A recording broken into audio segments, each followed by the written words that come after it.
So I'm back. I didn't leave you. Aren't you proud? I'm still here for those who cannot see. I'm sitting right here on my couch today because the weather's not so nice. Otherwise, I probably would have done this outside. But I'm going to tell you about 5 things that I hate. So let's get into it. 1, elevators. I live in an apartment and I have to go down the elevator. Most of the time in the elevator, I am by myself, but sometimes the elevator does stop on floors and people will walk into the elevator, or maybe they're already in the elevator and it just happens to go on to my floor. They do not say anything. I'm like, please say something, anything, so I know that you're there. And do not ask someone who has a visual impairment to click a button, because like for me, I am not a Braille reader and it is not really possible for me to click the buttons that I have not marked. I only have 2 buttons marked, so those are the 2 buttons that I know how to click.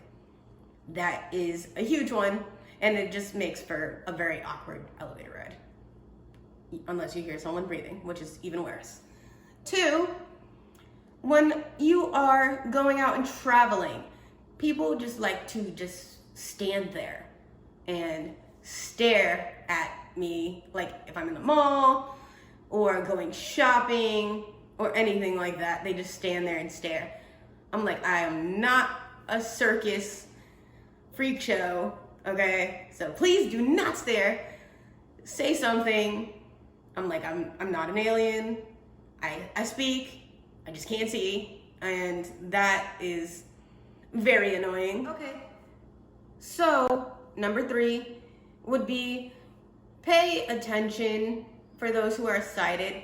If you see someone who is visually impaired and they look like they may be disoriented, it's really nice to offer some assistance, even if they don't need it. I've had it happen to me. I was studying the shops by my house and I was a little disoriented, I'm not gonna lie. And people were like, oh, excuse me, do you need some help? That was really, really nice of somebody offering help, because it made me feel like, okay, I'm not alone and I'm not lost in the middle of nowhere. So if you do have that encounter, please offer assistance. It's greatly appreciated. Okay, I'm done. Number 4 is when you are out traveling with your white cane and you are going into a store.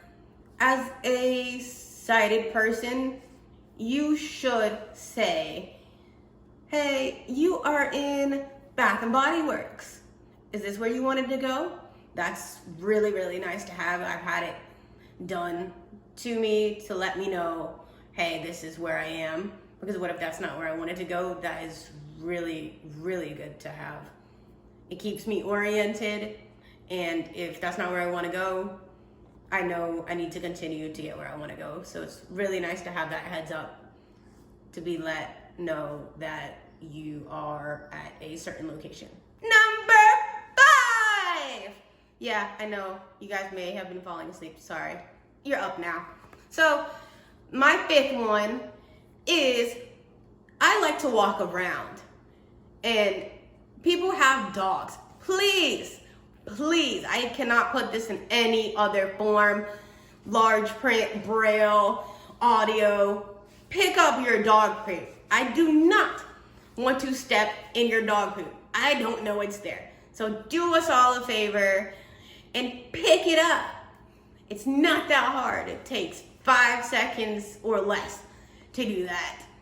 That way you're not tracking dog poop everywhere. You don't have an unhappy, non-sighted person, and you don't have to worry about someone dragging dog poop tracks everywhere because you didn't want to pick up your dog's poop. And I'm a dog lover, so do yourself a favor and save everyone some stress and pick up your dog's poop. And the last thing I want to say is stay cool, calm, and collected. Because if you don't, that's not going to get you there. Stay calm.